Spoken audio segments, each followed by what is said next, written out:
సిద్దిపేట జిల్లా జగదేపూర్ మండలంలో Gajwel market committee Onteru Narender Reddy media సమావేశం నిర్వహించి మాట్లాడారు.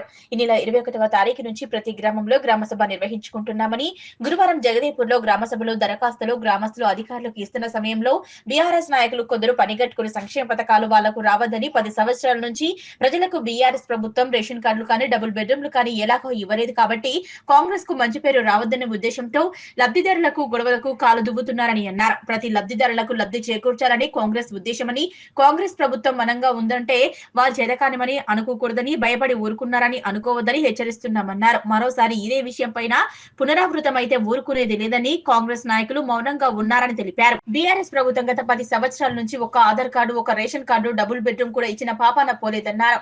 తమ కాంగ్రెస్ ప్రభుత్వ హయాంలో 365 రోజులు మన మండల ఆఫీసులో ప్రజాపాలన నిరంతర ప్రక్రియ, అదే విధంగా బీఆర్ఎస్ చేసిన అభివృద్ధి పనులకు ఎవరికి చేకూర్చారు, దళిత బంధు ఎవరికి ఇచ్చారు, బీసీ బంధు ఎవరికి ఇచ్చారు, డబుల్ బెడ్రూమ్లు ఒక్కరికైనా కట్టించారా, గ్రామానికి వచ్చే అభివృద్ధిని పలువురు అడ్డుకుంటే కాంగ్రెస్ ప్రభుత్వం ఊరుకునేది లేదని హెచ్చరించారు. అదే విధంగా 10 సంవత్సరాలలో రేషన్ కార్డులైనా డబుల్ బెడ్రూమ్లైనా ఒకేసారి గ్రామానికి 400 లబ్ధిదారులకు సాధ్యం కాబట్టి విడతల వారీగా అందరికీ సమకూర్చే విధంగా చూస్తామన్నారు. మొదటి విడతగా వితంతువులకు, అంగవైకల్యం గల వారికి, ట్రాన్స్జెండర్లకు, పారిశుద్ధ్య కార్మికులకు, గుడిసెలు ఉన్నవారికి, పెంకుటిలు ఉన్నవారికి ఇవ్వటం జరుగుతుందన్నారు.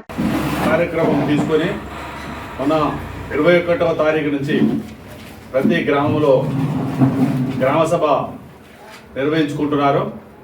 అందులో భాగంగా ఈరోజు మన జగదేపూర్ గ్రామంలోని గ్రామసభలో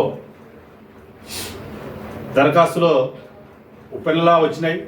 గ్రామస్తులందరూ స్వచ్ఛందంగా పాల్గొని వాళ్ళకి కావాల్సినవి వాటి గురించి దరఖాస్తులు, మిస్ అయిన దరఖాస్తులను తీసుకుంటారా అని అడుక్కుంటూ దరఖాస్తు చేసుకున్నందుకు వాళ్ళు సన్నద్ధమై ఉంటే కొందరు వాళ్ళకు రావద్దనే ఉద్దేశమా పనిగట్టుకొని కొందరు బీఆర్ఎస్ నాయకులు పనిగట్టుకొని సంక్షేమ పథకాలకు 10 సంవత్సరాల నుంచి మేము ఎలాగో ఇవ్వలేదు, వీళ్ళు ఇస్తే ఏ మంచి పేరు, వీళ్ళ కాంగ్రెస్ గవర్నమెంట్కి మంచి పేరు వస్తుంది, ఇప్పించిన వాళ్ళకి మంచి పేరు వస్తుంది అనే ఉద్దేశంతో అసలైన లబ్ధిదారులను తప్పుదోవ పట్టించుకుంటూ లబ్ధిదారులకు ఎలాంటి లబ్ధి చేకూరొద్దు అనే ఉద్దేశం వాళ్ళ మనసులో పెట్టుకొని కొన్ని చిన్న గొడవలు నేను 21వ తారీఖు నుంచి చూస్తున్నా. ఒక ఈ రాయరమే కానీ, మున్నేడపనే కానీ, మొన్న తిమ్మపూరే కానీ, ఈరోజు ఇటిక్యాలనే కానీ, మొన్న గజ్వేల్లో కానీ ఎక్కడ చూసినా విశేష స్పందన, ప్రజల ద్వారా విశేష స్పందన వచ్చి దరఖాస్తులు చేసుకున్నారు. అధికారులు కూడా మంచిగా మమేకమై, ప్రజలతో మమేకమై వాళ్ళు సోషల్ సర్వే అని ఆ సర్వే రూపకంగా గత 2 నెలల నుంచి 3 నెలల నుంచి వాళ్ళు తీవ్రంగా కృషి చేసి అధికారులు సర్వే చేసి ఒక నివేదిక తయారు చేసి ఏదైతే పథకాలు ఇదివరకు రాగానే తొలి సంతకము మహాలక్ష్మి, గృహలక్ష్మి, ఈ బస్సు ఫ్రీ అని మహాలక్ష్మి ద్వారా, గృహలక్ష్మి అని మనకు సిలిండర్ ద్వారా, అలాగే కరెంటు ఫ్రీ. ఈరోజు ప్రతి పేద రైతే కావచ్చు, పెద్ద రైతులకు కూడా ఒక ఏసీ ఉన్న వాళ్ళకు తప్పించి నాకు తెలిసి అందరికీ మినిమం 300 నుంచి 400 రూపాయల కరెంటు బిల్లు పొందాయండి.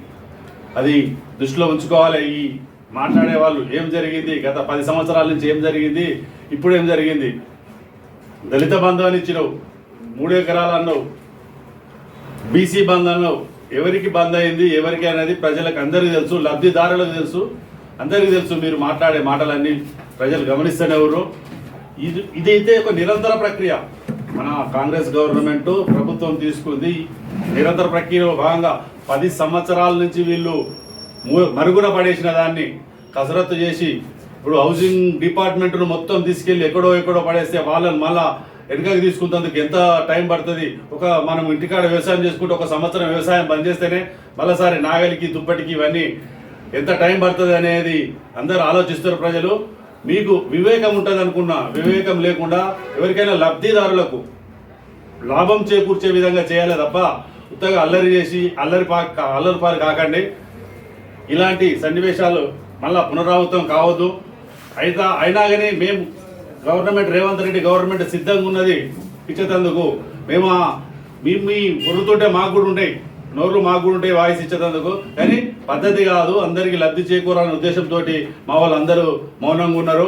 మౌనం వాళ్ళది తప్పు అని వాళ్ళ పిరికితనం అనుకోవద్దు. మౌనం ఎందుకు ఉందంటే అందరికీ లబ్ధి చేకూరకుండా ఉంటుంది, వీళ్ళు చేసుట్లే డిస్టర్బ్ అవుతుంది, అఫీషియల్ డిస్టర్బ్ అవుతుంది, వచ్చే రిపోర్ట్ కరెక్ట్ పోదు. అవన్నీ ఉద్దేశం మనసులో పెట్టుకొని మా వాళ్ళు ఊకూరు తప్ప మీలోకి ఏదో మీకు భయపడి ఊకూరని దాన్ని మీరు సవాలుగా తీసుకొని ఏమో చేసేది తప్పు మీది. అది మీకు హెచ్చరిస్తున్నాం మా వేదిక ద్వారా అందరం.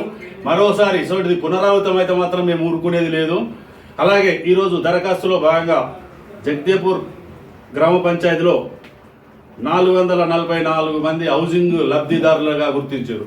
ఇంకా మిగిలిన ఉంటే కూడా మిస్ అయితే సర్వేలో మిస్ అయ్యి రేషన్ కార్డుల పేరు తప్పై ఆధార్ కార్డుల పేరు తప్పై ఉన్న వాళ్ళందరినీ కూడా దరఖాస్తు చేసుకోమని ఈరోజు వేదిక ద్వారా అంత సభాముఖంగా వచ్చిన అధికారులే కానీ మా వాళ్ళు మేమే కానీ అందరం ప్రజలకు వివరించడం జరిగింది. వాళ్ళు దరఖాస్తు చేసుకునేందుకు సిద్ధంగా ఉన్నారు, వాళ్ళు చేస్తున్నారు.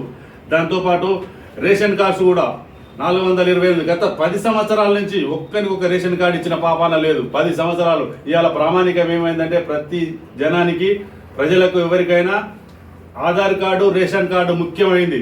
అవిటినే ఆధార్ కార్డు రేషన్ కార్డు ముఖ్యమైనది. అవే అందకుండా చేసారు. ఏం ప్రతిఫలం అందకుండా రేషన్ కార్డు కావాలని ఎందరో ఆరాటపడ్డారు గత 10 సంవత్సరాల నుంచి.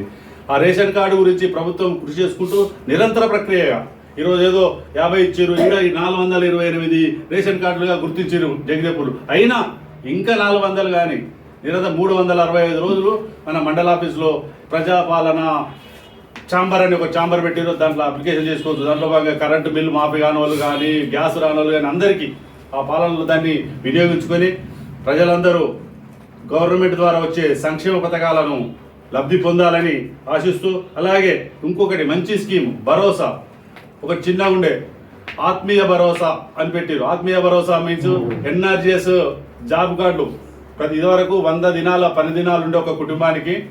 దాంట్లో భాగంగా ప్రతి ఒక్కరు ఒక జాబ్ కార్డు తీసుకొని ఫ్యామిలీలో 4 ఉంటే ఒకటే జాబ్ కార్డు తీసుకొని 100 దినాలు 10 దినాలు చేసారు. వాళ్ళకి కొందరికి ఎందుకు వస్తలేదో ఆత్మీయ భరోసా 12,000 రూపాయలు ఎన్నికల హామీలో భాగంగా ఇచ్చిన 12,000 రూపాయలు ఎందుకు వస్తుంది అంటే ఆ ఇంట్లో ఎవరికైనా భూమి ఉంటే రైతు భరోసా వస్తుంది కనుక ఆత్మీయ భరోసా వస్తలేదు. అలాగే ఇంకోటి జాబ్ కార్డులు 2 ఉండి తల్లి తండ్రికి ఒకటి కొడుకుకి ఒకటి ఉండి తండ్రి పేరు మీద ఉన్న భూమి ఉన్న కొడుకుకు జాబ్ కార్డు ఉన్న వాళ్ళు 20 దినాలు 10 దినాలు 25 దినాలు 10 దినాలు ఇటు పని పొందుతుండు, ఉపాధి పొందుతుండు. ఈరోజు ఉపాధితో పాటు ఆ నెలకు సంవత్సరానికి 12,000 రూపాయలు పొందుతందుకు అవకాశం కల్పించారు మన రేవంత్ అన్న సర్కారు. అటువంటి అన్ని అవకాశాలు చేసుకొని ఇంకొకటి బాగా రైతు భరోసా వేస్తలేరు అనే ఆలోచన చెప్పారు. ఖచ్చితంగా సాగుకు యోగ్యమైన భూమి అన్ని పంటలు వేసిన ప్రతి భూమిని ప్రతి ఎకరాన్ని గుర్తించి ఇవాళ ముఖ్యంగా ఈడ పంటలు వేయని తీసేసిరు, భూమి లేకుండా తీసేసారు. అంటే గుట్టరు రాళ్ళు అంతా ఉన్న ఇండ్లది 62 ఎకరాలుగా ఇండ్లు అనుకో, కోళ్ళ ఫారాలు 44 ఎకరాల భూమి. ఇంత పెద్ద రెవెన్యూ ఉన్న జగదేపూర్లో ఓన్లీ 44 ఎకరాలు అంటే అది ఏంది? గ్రామ కంటములు ఉన్నది, కోళ్ళ ఫారాలు ఉన్నాయి, ఏమన్నా రైస్ మిల్లులు ఉన్నాయి, ఫంక్షన్ హాల్ ఉన్నాయి. అవి ఇదివరకు ఫంక్షన్ హాళ్లకు సినిమా టాకీసులకు అవన్నిటికీ వేసిన ఘనత గత ప్రభుత్వం అంది. అలా వద్దు, ఉండాలి, ప్రజలకు నేరుగా అయితే అందరికి చేరాలనే ఉద్దేశంతో 12,000 రూపాయలు ఇదివరకు 10,000 ఇచ్చింది ఆ గవర్నమెంట్ ఇచ్చి ఇవన్నీ ఇచ్చుకుంటూ చేరింది. వీళ్ళకు వద్దు, అవసరం లేని వాడికి వద్దు, అవసరం ఉన్న వాళ్ళకి ఇద్దాం రైతు భరోసా, రైతుకు పెట్టుబడిగా సాయం ఇవ్వాలని మన రేవంత్ అన్న సర్కారు నిర్ణయించి మన కాంగ్రెస్ గవర్నమెంట్ ద్వారా మన ప్రజలకు ఇవన్నీ లబ్ధి చేకూరుస్తున్నాయి. ఇటువంటి లబ్ధిలు వాళ్ళు ఓర్వలేక మేము చేయలేదు ఏదో అంటారు కదా, ఆడలేక మధ్యలో డోలు మోత తప్పుందని వాళ్ళు చేయలేక 10 సంవత్సరాల నుంచి ఒక్కరు అడిగిన పాపం లేదు. మనం కూడా వాళ్ళు చేస్తలేరు కదా అని అడిగి ఎవరైనా ఒకటి ఉన్నదమ్మా పెట్టనమ్మా పెట్టినమ్మా ఏమో శాస్త్రం చేసి పెడుతుంది కదా, పెట్టేటాయనను అనాలి, ఇంకా అడాలి, పొడవాలి, బదనాం చేయాలి అనే ఉద్దేశంతో వీళ్ళందరూ పని కట్టుకొని ఇప్పుడు నేను ఈరోజుతో నేను 10వ సభలో ఉన్నాను. 9 దగ్గర ఎలాంటి గొడవలు కాలేదు. 9 దగ్గర స్వచ్ఛందంగా ఇంతకుముందు ఇటుకాలకు ఎమ్మెల్సీ యాదవ్ రెడ్డి గారు కూడా వచ్చారు. స్వచ్ఛందంగా ఆయన కూడా గవర్నమెంట్ చేసే మంచి పని వేదిక ద్వారా, ఇందాక మా పత్రికా సోదరులు కూడా అక్కడికి వచ్చారు, వేదిక ద్వారా ఆయన సమర్థించిండి, ఇట్లా వినియోగించుకోమని చెప్పి. అట్లా ఉండాలి. ఒకరు ప్రజలకు నేరుగా అవి చేరాలంటే అలాంటి సందర్భాలు, అలాంటి సమాలోచిత నిర్ణయాలు ఉండాలని ఈ సందర్భంగా నేను గుర్తు చేస్తూ, ఇలాంటి ఆలోచనలు మళ్ళీ పెట్టుకోకండి. వచ్చే అభివృద్ధిని, గ్రామానికి వచ్చే అభివృద్ధిని కుంటుపడేలా చేయకండి. మీరు చేసిన అభివృద్ధి ఏదో చూపించండి. దళిత బంధు ఎవరికి ఇచ్చిర్రు, బీసీ బంధు ఎవరికి ఇచ్చిర్రు పేపర్ మీద షో చేయండి. వాళ్ళకి మొత్తం చేరిందా లేదా, ఎవరికైనా ఒక ఇల్లు కట్టించిన 10 సంవత్సరాల గవని చేయండి. ఇవి ఇస్తాం సిద్ధం ఉంది, మొదలు గవి చేసి వీటికి మాట్లాడండి. కానీ వచ్చే లబ్ధిని ప్రజలకు నేరుగా చెందకుండా మీరు ఎలాంటి అడ్డుకున్నా మేమెవరం ఊరుకునేది లేదు. బరాబరి ప్రజలకు మేము నేరుగా చేకూరుస్తాం. విడతల వారిగా ఇప్పుడు ఒకటే పని 400 దరఖాస్తులు ఉన్నాయి, 400 మందికి ఇవ్వాలంటే ఎవరైనా సాధ్యం కాదు. 10 ఏళ్ల నుంచి కూరుకుపోయినాయి. 10 ఏళ్ల నుంచి ఊరికి 40 ఇచ్చుకుంటూ వస్తే ఈ పాటికి ఆ సమస్యనే ఉండకపోవు. ఈ 400 అనేది ఈ పాటికి అయిపోవు. 10 ఏళ్ల నుంచి ఒక ఇల్లు ఇవ్వలేడు కనుక ఇలా 40 వస్తాయి. పెద్దూరు కనుక 40 రావచ్చు, 50 రావచ్చు. అందులో కూడా మనం ఒక నామ్స్ పెట్టిరు. వితంతులకు 40 ఏళ్ళ లోపల వితంతు అని, అంగవైకల్యం ఉన్న వాళ్ళకని, ట్రాన్స్జెండర్స్ అని, మళ్ళీ ఎన్ఆర్జీఎస్ లేబర్ అని, పారిశుద్ధ కార్మికులకని, మళ్ళీ గుణపెంకలు గుడిసెలు ఉన్న వాళ్ళకు, రేకులు ఉన్న వాళ్ళకు ఫస్ట్ ప్రియారిటీగా తీసుకొని వాళ్ళు కట్టించి, అదే మా వాళ్ళందరూ మా కార్యకర్తల దగ్గరుండి అందరికి కట్టించేది మా రేవంత్ అన్న సర్కారు, కాంగ్రెస్ ఇచ్చే సర్కారు. కాంగ్రెస్ తరఫున వస్తున్నాయి, మేమే కట్టిస్తాం. అది గ్యారంటీ 5 ఏళ్లలో ఈ 400 మందికి ఫుల్ఫిల్ చేయించే గ్యారంటీ మా రేవంత్ అన్న సర్కారు తీసుకుంది. మేము దాని తరఫున మేము కొట్లాడి మరి తెచ్చుకుంటామని ఈ సందర్భంగా